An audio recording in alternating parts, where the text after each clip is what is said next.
So let's talk a little bit about the 404 page in Squarespace. So first of all, what is a 404 page? A 404 page is basically a page which you reach when you're trying to reach a link or a URL on the site that does not exist or does not work or is not active anymore. I can show you an example. Let's say you're going into my site, rolfmay.com. You write blog, which I do have a blog, but you do write a wrong title for the blog. So let's do testing one for example. You can see that we are directly prompted into what's called a 404 page, which says that we couldn't find this page you were looking for. This is either because there's an error in the URL entered into your web browser. Please check your URL and try again, or the page you're looking for has been moved or deleted. And that is, in simple terms, the 404 page in Squarespace.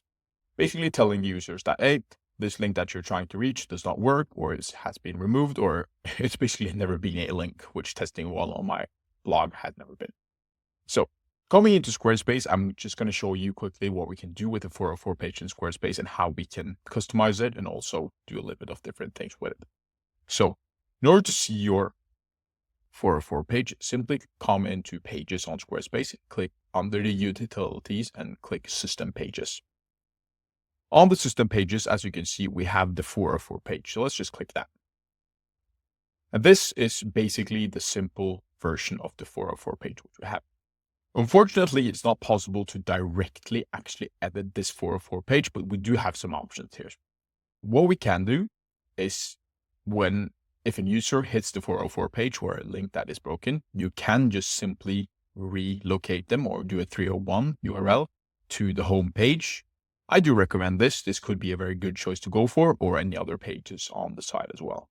So on my page, I do actually have this set up. So whenever a person hits a link which does not work, they're directly sent to the home page and they can navigate and find that page they're looking for through the normal site. Alternatively, you can also make your own 404 page.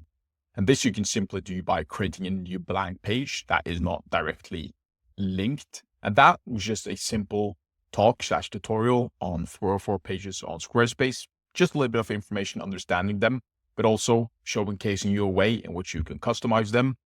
Thank you so much for watching this video. I hope you found it useful. And if you did, please leave a like and subscribe.